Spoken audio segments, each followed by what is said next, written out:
Should we go ahead and get started, Elizabeth? It is all yours. Okay. Hi, everybody. This is Lacey McMary from Kentucky Youth Advocates, and Whitney Neal and Michelle Gantner, and we are pleased to present a webinar PowerPoint for you all on communications. Just a little bit before we get going about Kentucky Youth Advocates. I don't know how many of you all are familiar with our work, but we are a private nonprofit organization based in Louisville. We are a statewide organization, and we do child advocacy work, mostly at the state and federal level. We work on a multitude of issues. We're a multi-issue organization. Early childhood is one of the things that we work on quite heavily. And I am the chair of the Early Childhood Advisory Council Community Engagement Committee. It's a very long name, but basically that is I'm presenting on behalf of that work group today. And Whitney Neal is our communications director, and she's helped put this PowerPoint together, and she's the one who does most of this work for our organization. So we're going to tag team this presentation. Let me try to get the PowerPoint here. So, and I think we'll probably take questions at the end if that works for the group. So we're going to present, and then Scott's going to present. So basically, we're going to talk about the survey that you all, hopefully on the call, filled out. And then we're going to talk a little bit about what our goal is for the early childhood community in terms of communication. Then we're going to talk a lot more about what to keep in your communication toolkit and what are some ways that we can improve capacity and our effectiveness as communicators. And then we'll just talk at the end how to build public will for policy change and early childhood support. So the Early Childhood Advisory Council, I'm assuming most everybody knows what that is. It's out of the governor's office, and it's a group of folks who are interested in improving early childhood in the state of Kentucky. And there are several committees. Many of you may be members of the committees. The committee, as I said, is the Community Engagement Committee, and we have met several times, and part of the goal of our committee is to increase awareness and understanding of the importance of early childhood.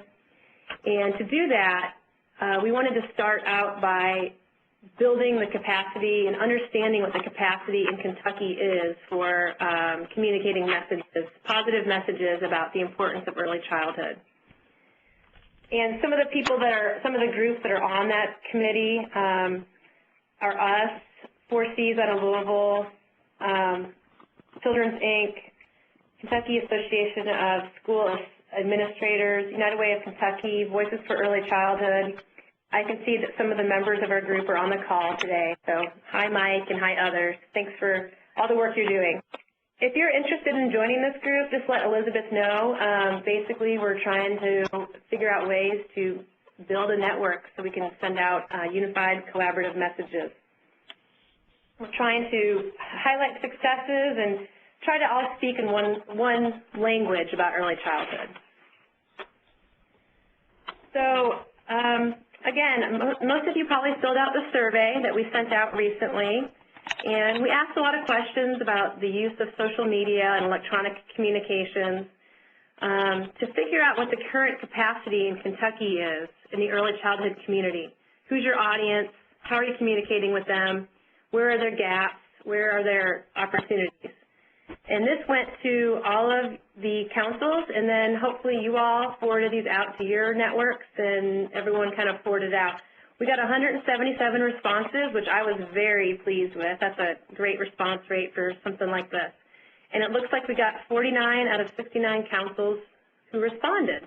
So we really appreciate you taking the time to do that. I think it'll be really helpful for the next year. So I'm just going to kind of briefly go over what some of those survey results were to kind of, provide a feedback loop to you, just so you can see what kind of network you're a part of. As you can see, the survey responses, we got 177. The vast majority are representing a county, and then a few less on the region and some on the state level. The current communication strategy for the respondents, I thought this was really interesting, that the majority are still using printed newsletters as their main tool, but they still use that as a communications tool.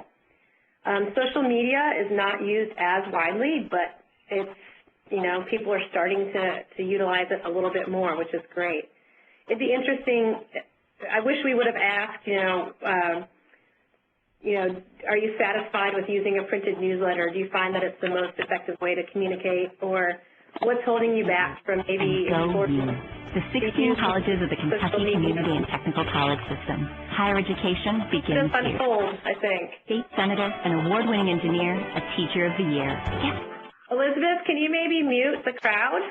I think Patty just nervous. She was already on it as soon as she heard that. Yeah, okay, thanks. I mean, printed newsletters, I'm not going to say they're good or bad, but from our perspective, we used to do those, and I remember spending tons of time, tons of money, writing them and getting them sent out. And they're not as a timely way to communicate as some of the social media tools that we're going to talk about later. And it's really hard to track if people are looking at them or reading them or even receiving them. You get a lot of bounce backs through your mail. But I thought you would find this kind of interesting to see what this group of people, how they're communicating. The current audience, I thought this was really interesting too. Child care professionals are obviously number one, followed by community leaders and parents. But I thought it was great to see 26% reach out to policymakers and 28% reach out to the local media. So I think that's a great capacity, and I think we have a lot to build on there to get our messages out as a group. And then this one, we asked if you have a listserv, how many times do you use it? It's interesting that 20% said less than one, which probably means zero, but encouraging that, 78% are using it 1 to 10 plus times a month. So think about the power of this network in terms of communicating one message out to this group. Next, we talk about media relationships, and do you have relationships, and how often do you communicate with them? The majority said yes, they do have relationships with the media. Excellent. Very good news that the early childhood community is keeping in touch with reporters and doing it pretty often.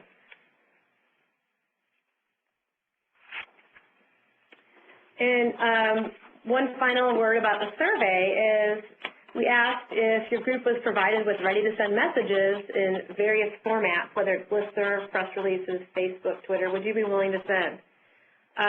Most people said yes. The other column, we kind of looked at the responses. A lot of people said it depends on the content. And I think, since this is coming through the governor's office, this is going to be non-political content. It's mostly going to be updates about early childhood in Kentucky, the benefits of early childhood, current topics. So this will be written in a way that's informational and not like lobbying or anything like that in tone. We also asked what are some ways that the governor's office could assist you. And besides saying we would appreciate ready-to-send content, you also said that you thought some of the examples were having a blog for all the councils to share ideas would be really neat. Templates for press releases would be helpful.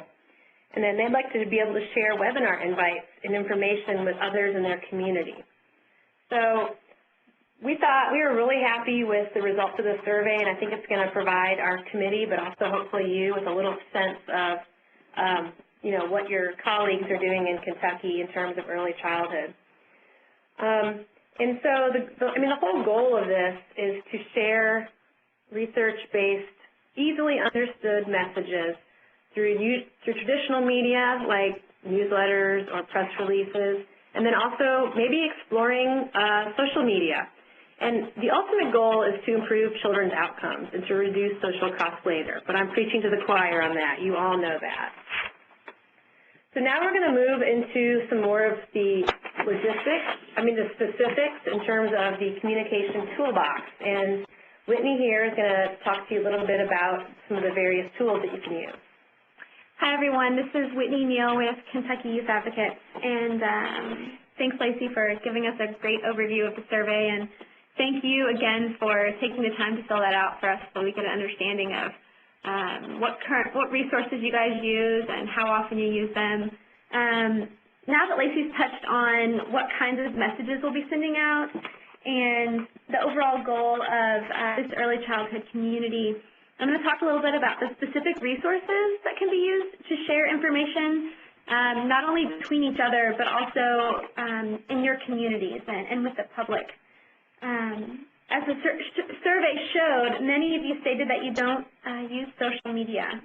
Some of you did, and some of you didn't use media lists or email distribution lists. So we're going to be starting with the basics. Some of this might be a repeat for a few of you, and others of you it might be some great information that you're always looking for. So we're going to talk about social media first a little bit.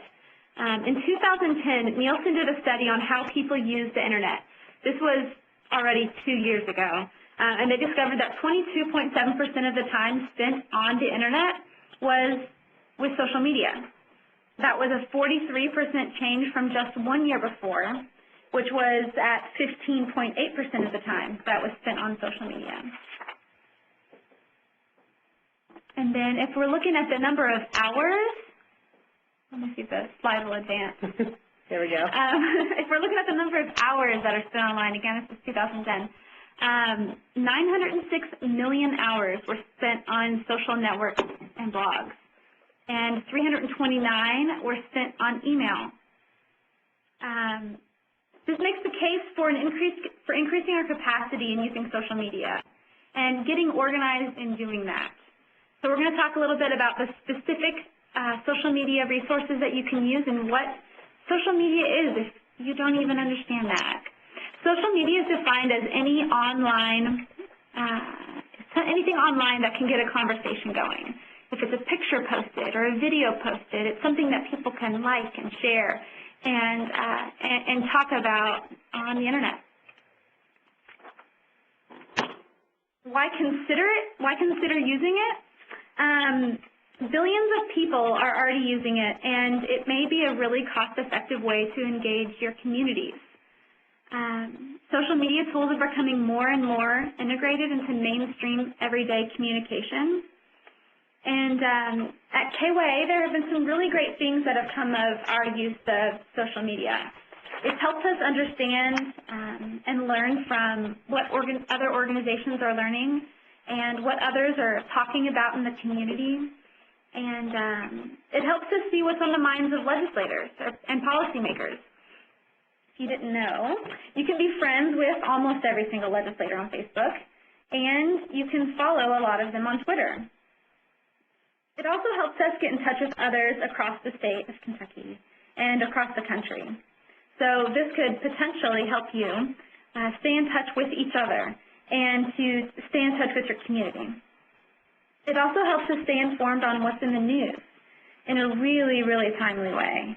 We can see news stories that are posted online that haven't run in the paper or haven't been on TV within seconds.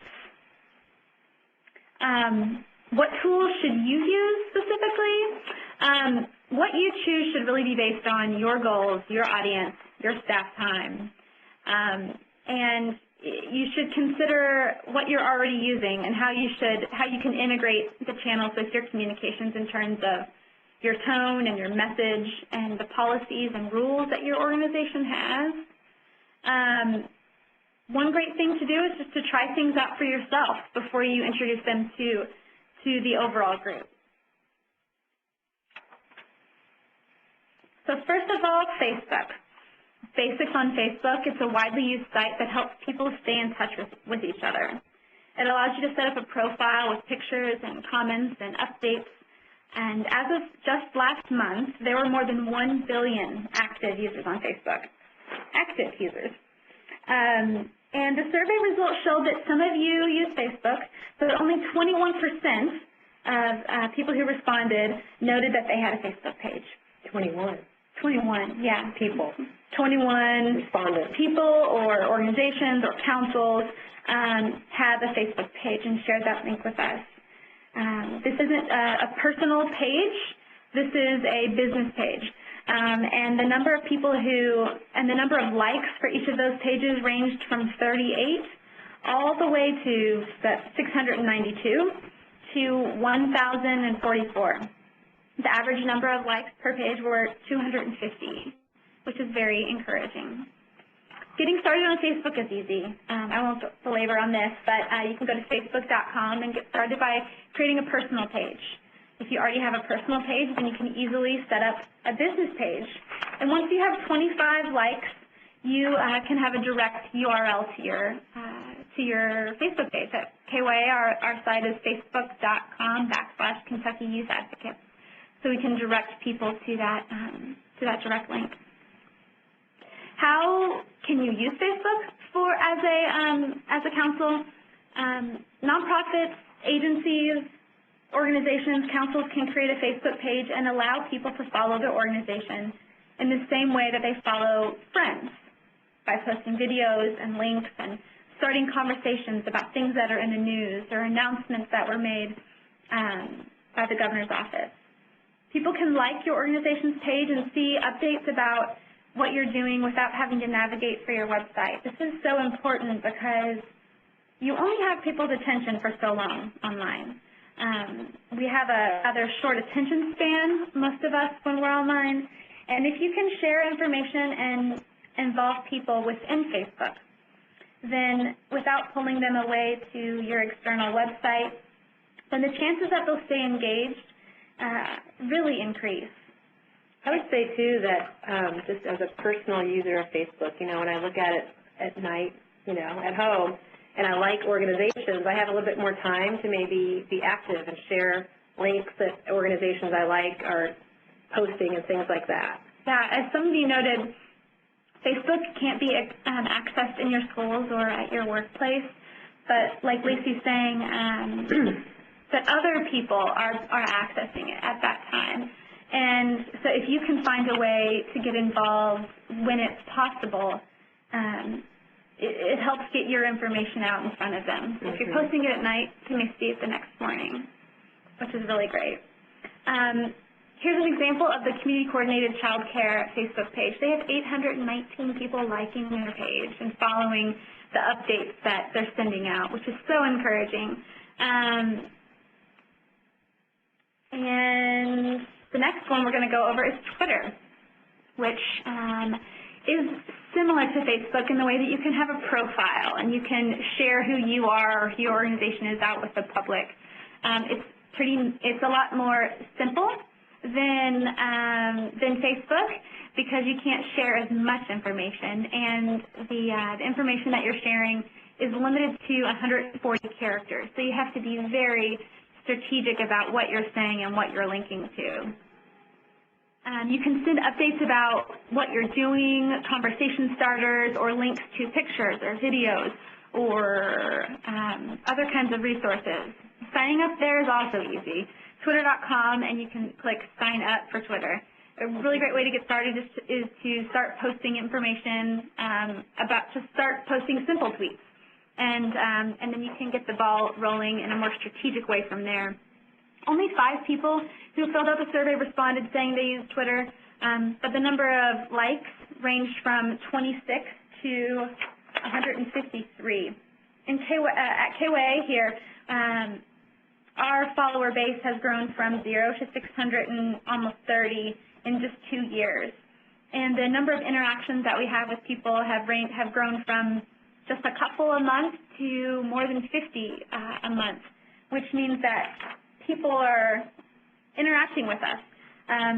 Journalists and other there yet? Yes.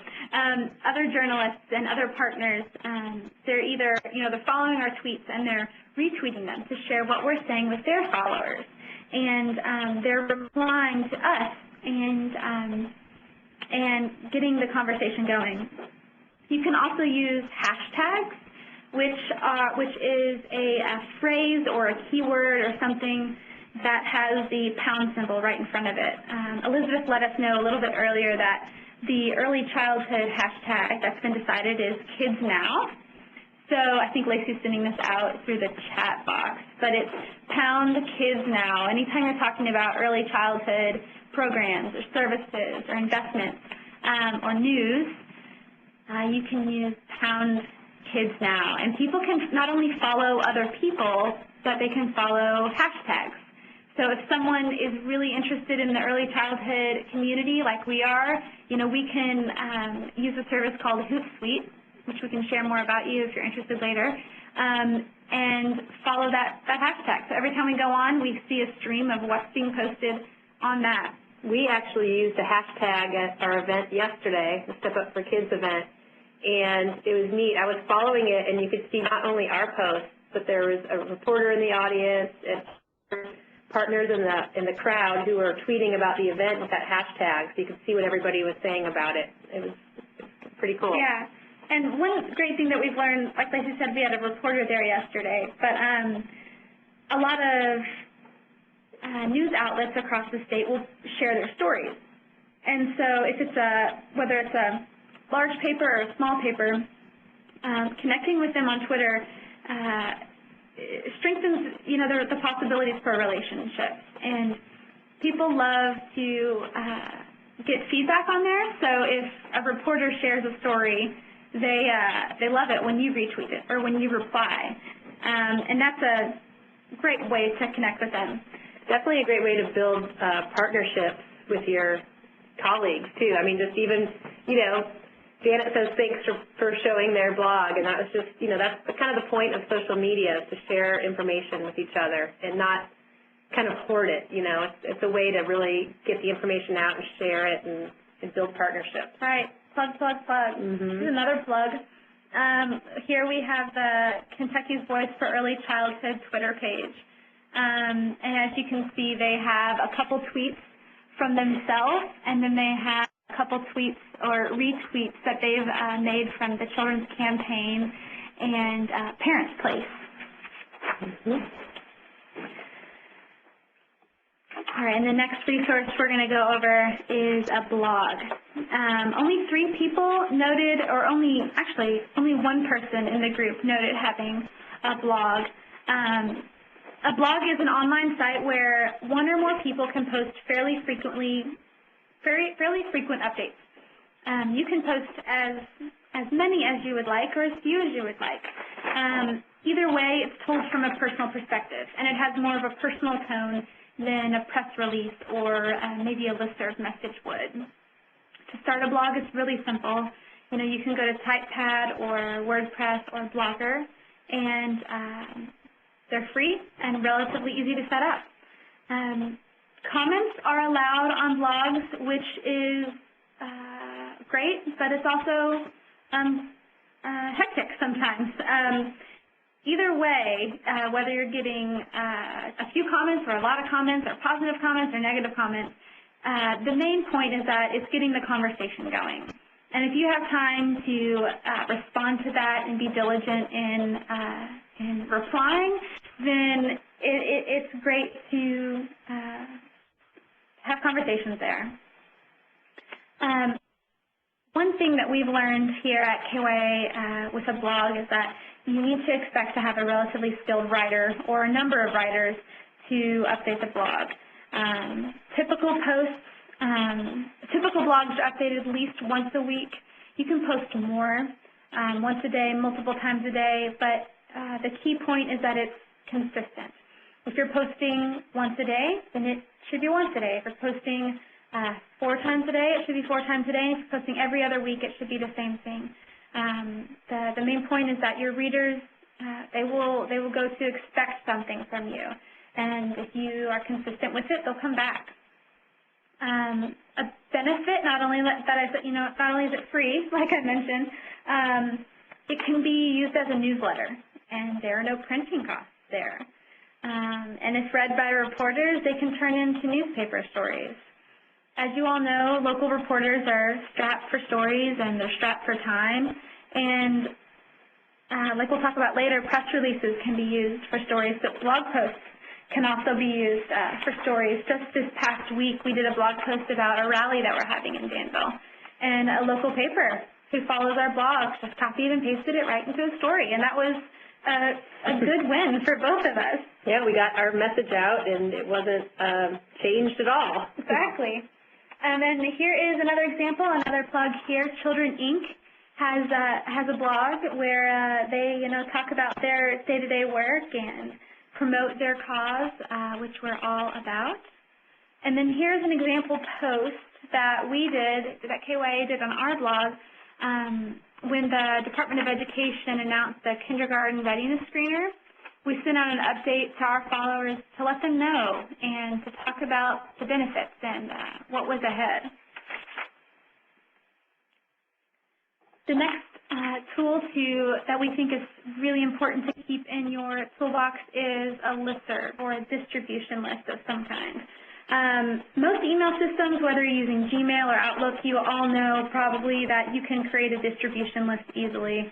Instead of sending the same message to multiple people over and over again, you can create a list and automatically send one message to all of them.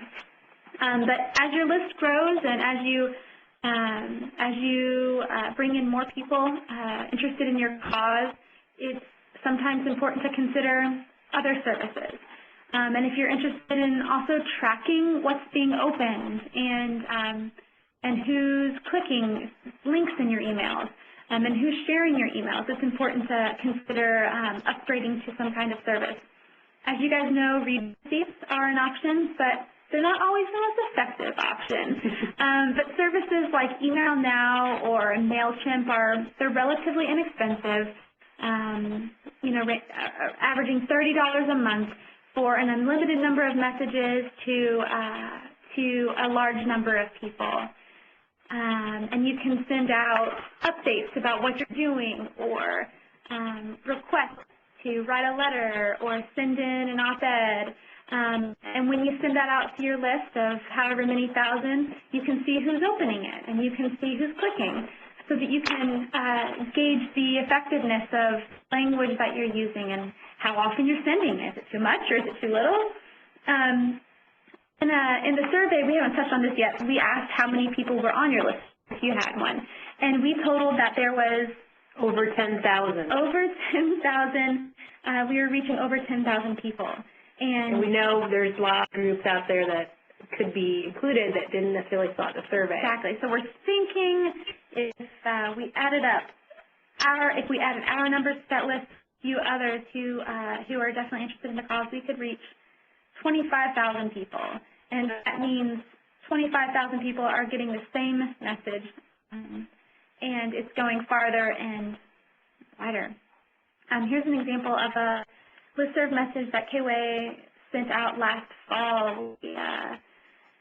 We're talking about just the importance of the Kids Now initiative and how legislators needed to consider funding for that. And and then the next tool to keep in your toolbox is, and this is the last one that we'll be going over, is a press release. This is an update that's prepared about an issue that you're facing or an event that you're having, and it will either encourage the reporter to do further investigations and calling around to getting quotes, or they can, like we mentioned before, just run the press release in their story. We see that in a lot of smaller papers across the state. They'll use our press release word for word, and it works for both parties. Our message goes out exactly how it's intended to, and they have a quick and easy story. And if if you look into some kind of listserv service like we were talking about before, Email Now or MailChimp or something like that, you have the ability to send out a press release to hundreds of reporters across the state. There's a really good service that lets you purchase emails for reporters across the state, and you can get the message out very quickly to a lot of people. But it's important to follow up with certain reporters. We've learned that relationships are key, and sending out an email blast doesn't show that you care about the reporters in your area. And sending a follow-up email or picking up the phone and giving them a call shows them that you want to be a resource and that you want to help them get connected with more information about early childhood programs or services, and that you want to connect them with people who are, learning about these issues firsthand. Which is encouraging. The survey showed that the majority of folks had some sort of relationship already, which is sometimes can be an intimidating idea to folks. So I think the fact that the majority already have that relationship in place is excellent. Mm-hmm. So. And then we have a few tips for you on how to write a successful press release. First off, it's important to give it an exciting title, something that's really short but really direct. And after you have that direct and short title, it's great to start with one sentence that is big picture, and it sums up as much of the information that is to follow. And then after that, it's important to get a quote in really early, whether it's a chair or a president or the leader. Get them to share their personal opinion and get their voice in there. And then talk about the human impact, what it means for the people in your community. Use graphics and pictures and graphs. Keep it short and simple. Don't go over 2 pages. It's best to keep it at 1. Avoid technical terms and acronyms, and don't go higher than a 6th grade reading level. Try to keep it at that. Here is an example. Perhaps it will load as I'm talking, of a press release that was prepared by the governor's office to help you announce about the Community Early Childhood Council grants. And as you'll see at the top, there's a place for contact information. There's a title that says exactly, that explains what's to follow. The first sentence is very brief, and there's a quote right there within the 3rd paragraph. And if you're interested in using template press releases or Facebook posts or tweets, that's something that you can expect to come in next year. Many of you answered that you would be willing to share information if it were given to you. So this is an example of what's to follow. And yeah, you can expect it. Yeah, so that was a lot of information for you, but hopefully it was useful and gave you some food for thought for ways you can either start this up or increase your effectiveness and capacity. Something that Whitney and I were talking about where, if you have a Facebook page, maybe you want to spend the next year really improving that and getting more likes. Or you might not want to try to do Twitter yet. So you might want to think about, what maybe your communication goals and plan is for the next year. So I think that what we found from the survey was that we have potentially 10,000 or more contact information out there to spread, a unitary message about the importance of early childhood. And when the public will is built, there is more likely to be increased and consistent support for the early childhood programs that we all care about so much and know that are so effective for our young children. So basically from here, the Governor's Office of Early Childhood and the ECCC Community Engagement Committee is proposing to organize 6 to 12, basically once a month, ready to send messages for you to distribute to the public. We really we're encouraged by the survey results and encouraged by the folks that said they were interested in helping to pass those along. So we really want to encourage you to pass these along to your networks. And we want to make this super easy for you and super understandable to the public. That's our goal. We just think it would be so powerful to get, 10 to 25,000 messages out with the same thing. Which is the beginning, because when 10 to 25,000 is sending, then people can share a post on Facebook. They can retweet something on Twitter. They can forward an email. So the potential is huge. Yeah, and basically we were kind of starting small with this goal of 6 to 12 messages a year. That's very modest. It's not a huge ask. It's very doable for the next year. So we're hoping, we're kind of building up our network and building up our capacity and building up the public will. So in, future years like 2014, we hope that, there will be more support for early childhood programs locally, regionally, at the state level, and even federally. So if you're interested in participating, which we hope you all are, I think, unless Elizabeth says otherwise, we think that maybe you might need to contact Elizabeth Whitehouse to get involved with this. And like I said, if anyone is interested in kind of being more a part of this, if you're interested in joining our subcommittee, we'd love to have you. It's great to have people from all over the state involved. We'd love to hear your perspectives about, what it's like to live in a rural area in terms of using social media and that sort of thing. So that is all we have. We might want to answer questions, or either that or speaker can present, and then we can do questions. Yeah, I think the lines are muted, but you guys can feel free to submit questions by typing them into the left-hand corner of the webinar here. Mm-hmm. And we are really, really fortunate to have folks like Lacey and Whitney, because Kentucky Youth Advocates is known for doing such an amazing job of reaching out, and they've got this great base. Even when they had their Step Up for Kids conference just recently, like Lacey and Whitney were mentioning, they had reporters there, and then that message is already bounced along through other media outlets. So it's really great to have their input and their guidance on this process from a nonprofit perspective or an advocacy group perspective.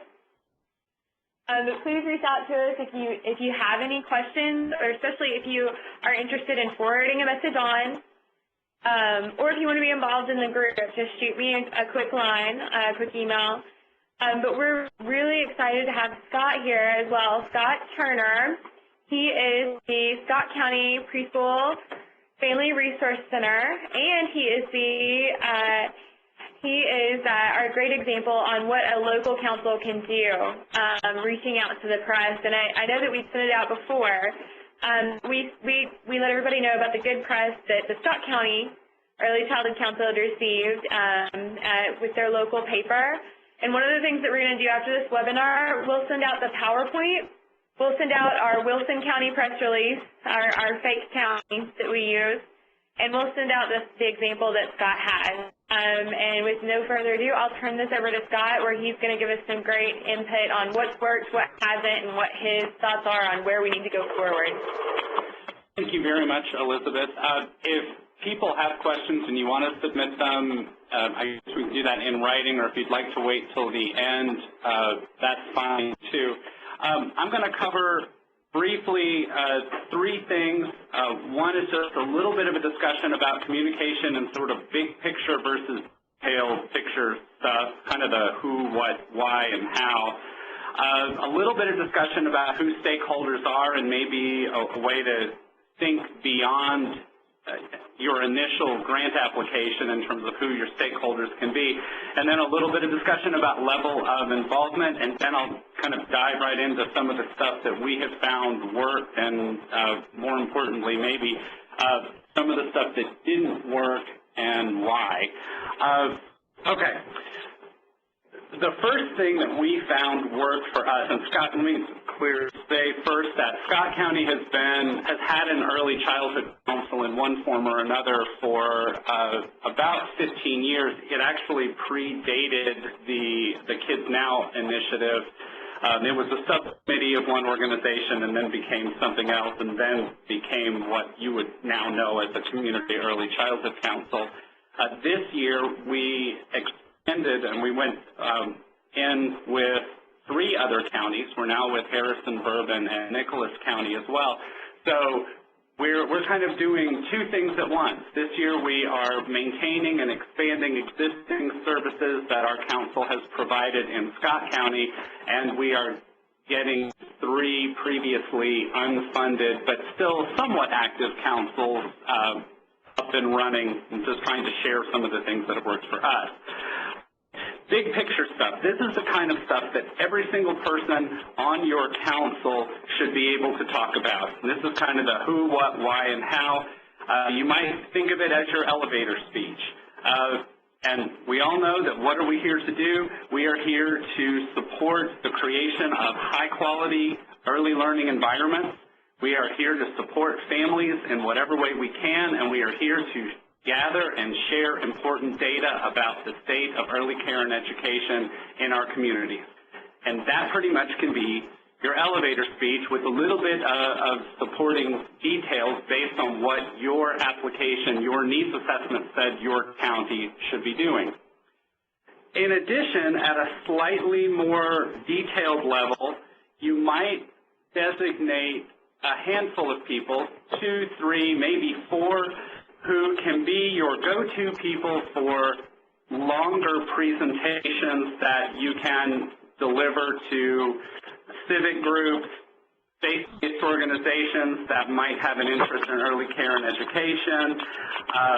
Anytime you need a packaged presentation with handouts so that not everyone in your organization can do that, because not everybody in your organization is going to be comfortable standing up in front of people. And then at this 3rd level, your intense kind of operational detailed stuff that maybe only gets shared among the people in your council who are doing the lion's share of the day-to-day operation. Another thing to think about is, really know who your stakeholders are. I've always argued that our stakeholders are every single person that lives in our community, because we are all touched somehow. If we don't have children in early care and education environments, we at some point are going to be dependent upon them for things like Social Security and Medicare. And so we all have a stake in children developing at their highest level. And that can be your short answer to anyone who asks you, why should I care? Because, whether you know it or not, your Social Security benefits that are paid today are paid by the people who are working today. And 30 years from now, it will be the same way. So we will be dependent upon the 3-year-olds who will be 33 in a few years for things like our Social Security, payroll taxes that support our programs, et cetera, et cetera. Of course, every community early childhood council in the state had a minimum of 3 identified stakeholders. We had to have 1 early care and education provider, we had to have a Head Start provider, and we had to have a local education authority representative, your school system person. Most councils, I'm sure, had more people than that. If you have not made a solicitation to a governmental organization and someone from the business community, I cannot stress how important that is. We were able to get a designee from our county judge executive and someone from our city government, so we've been very fortunate there. We had some difficulty early on getting the business community on board.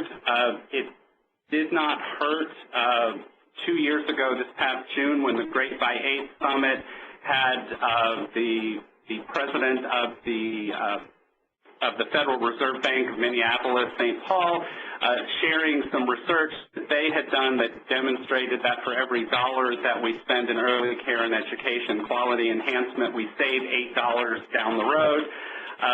So having that information at the ready certainly hasn't hurt. But something that we did 2 years ago that has really helped us get in front of the business community, and looking back on it, I don't know why it took us so long to even think of it, but we joined the Chamber of Commerce as a not-for-profit group. And we now have a representative at least 4 luncheons per year. We put things in the e-newsletter from the Chamber with our activities, just stuff that we're thinking about, and just having people there with your business leaders has been very, very helpful, leveraging our public funding to do bigger trainings, more trainings, provide additional resources for providers and for parents.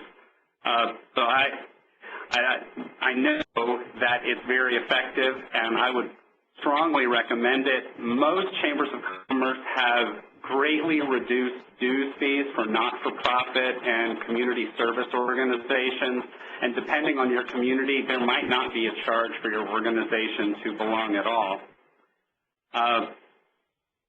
Another thing I wanted to talk about was when you are designing your communication pieces, to take into account the different levels of involvement that some of your stakeholders have, because not every person that is interested in what you're doing is necessarily interested at the same level.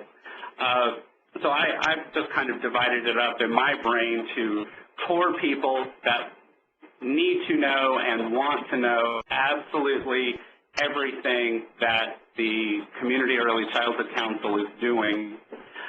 Intermediate folks who may be someone that can provide assistance to your council when you need something, for instance, low-cost or free meeting space or food at a particular event, but that they don't need to be involved in absolutely everything. They don't necessarily need the minutes to all your meetings and the agenda for upcoming meetings, although you can certainly invite them. And then more peripheral, and this would just be tip general community representatives who at this point don't recognize perhaps the vested interest they have in what you're doing. I would say the goal is going to be to bring those peripheral people into the intermediate circle, but there are always going to be people out there who need to hear a little bit from your council but may not be interested in hearing much more than that. And certainly there are plenty of ways, as we discussed earlier, listservs, distribution lists. We actually, in my council, we have 3 different distribution lists. We have kind of what I call the work group distribution list. We have the actual designated members of the Community Early Childhood Council. That would be the 27 people the statute defines as potential members. And then we have this other and everybody else distribution list that has a lot of providers. It has now parents that have learned about what we're doing, are interested in it. We have found this year with the implementation of the Brigance K-1 kindergarten screener that there are a lot of parents out there that are interested in what that means.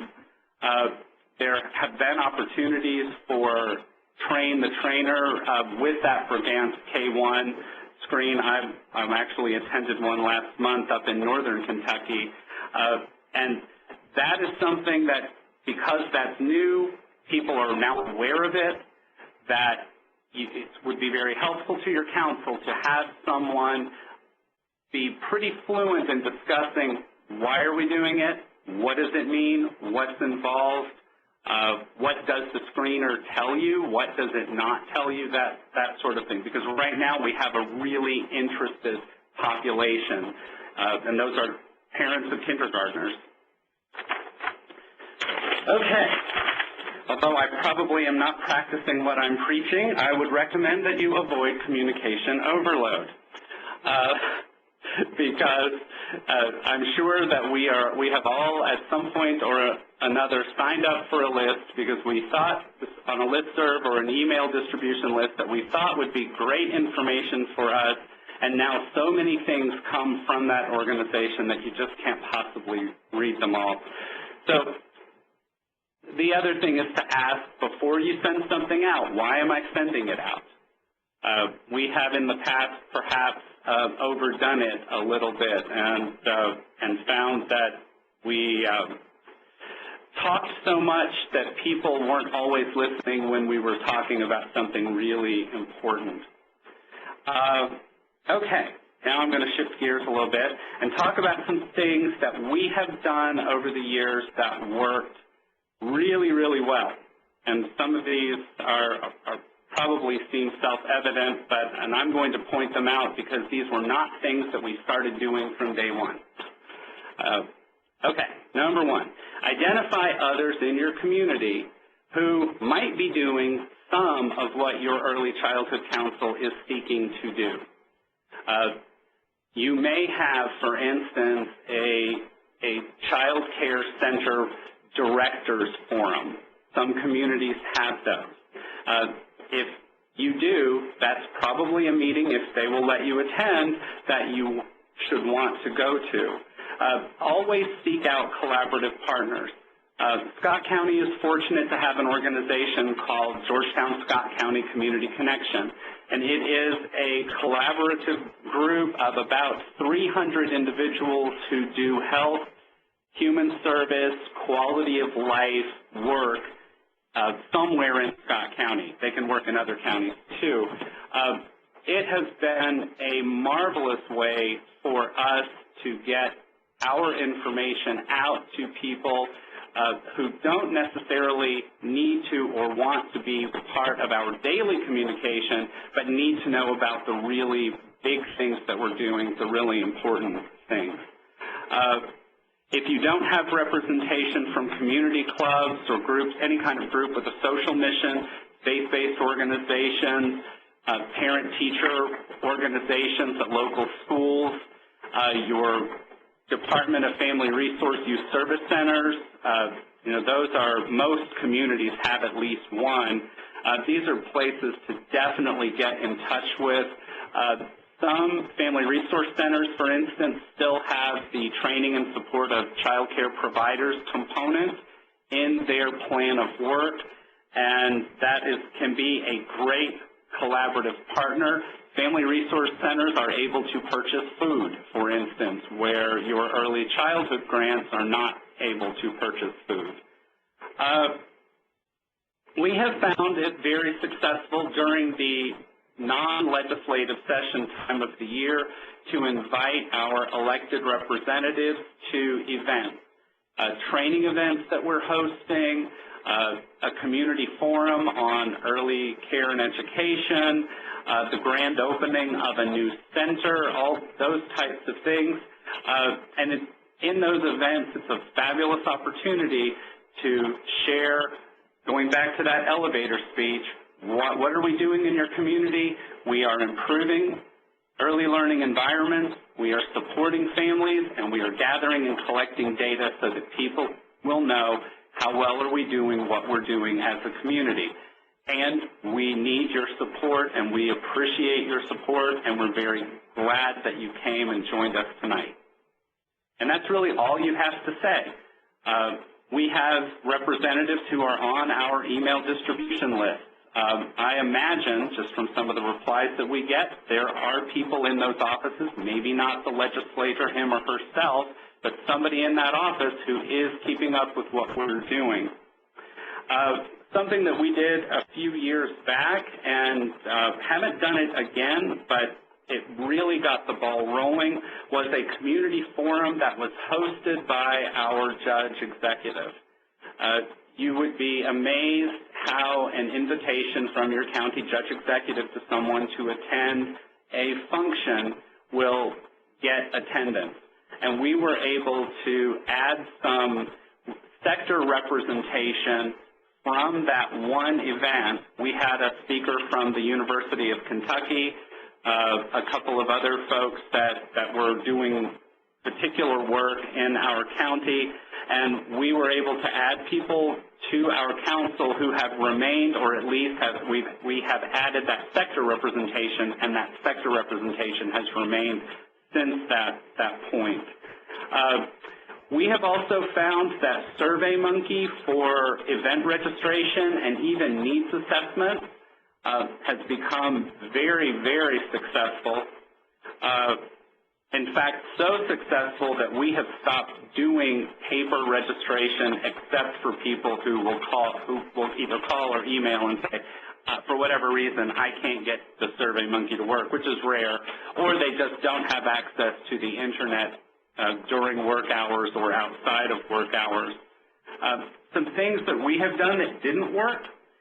For years, we did a printed newsletter.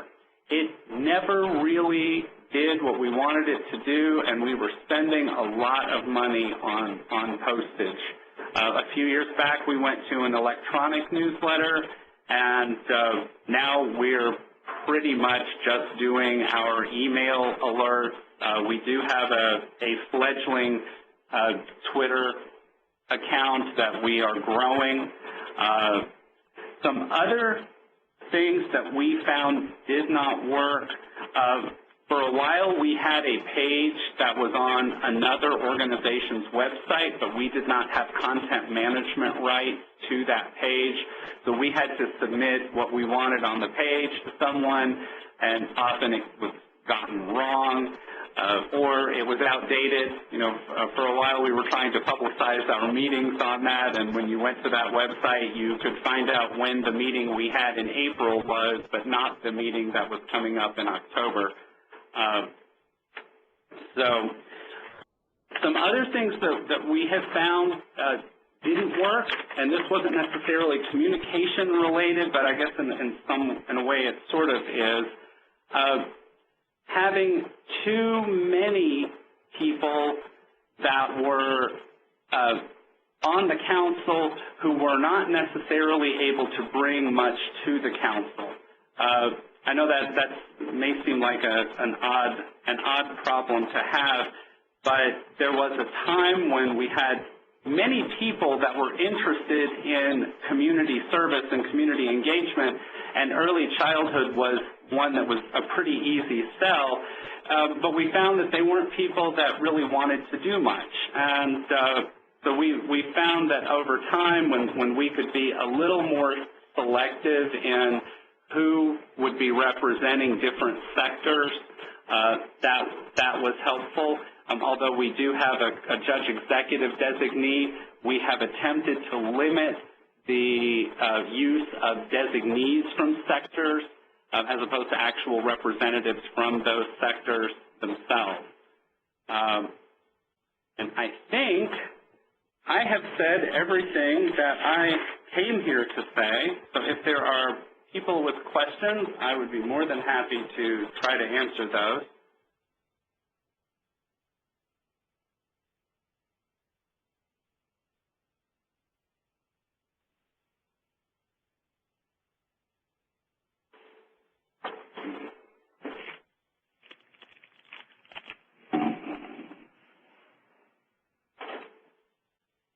Are people still muted, Patricia? Yes, but they can press *6 to unmute their phone. Okay.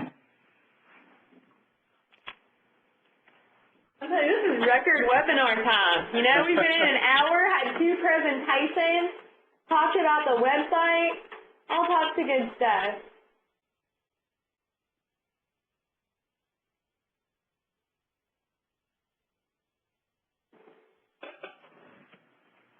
Well, if we don't have any questions, Lacey, Scott, are there any things that you guys want to sort of round up on as your key points? Would you mind putting my email address up in case somebody wants, thinks of something later? I'd be always happy to answer emails, phone calls, whatever. Wonderful. And we are going to send out, probably it'll be tomorrow maybe, or the next day after that, the webinar, which Patty has graciously recorded for us. The press release, the example press release that we did, And then some stuff from Scott on what really got my attention was when Scott said utilizing membership in the local Chamber of Commerce to use that as an opportunity to get in front of the business community. That was something that I hadn't thought of before and seemed to be a really valuable way of interacting and engaging the business community, which is always it's always hard to do, I think, to show the purpose, return on investment, and the need for early childhood programs and engagement to the business community. And I think that's such a great opportunity to build those relationships and also communicate out on why it's important, and as Scott mentioned, the return on investment that they see.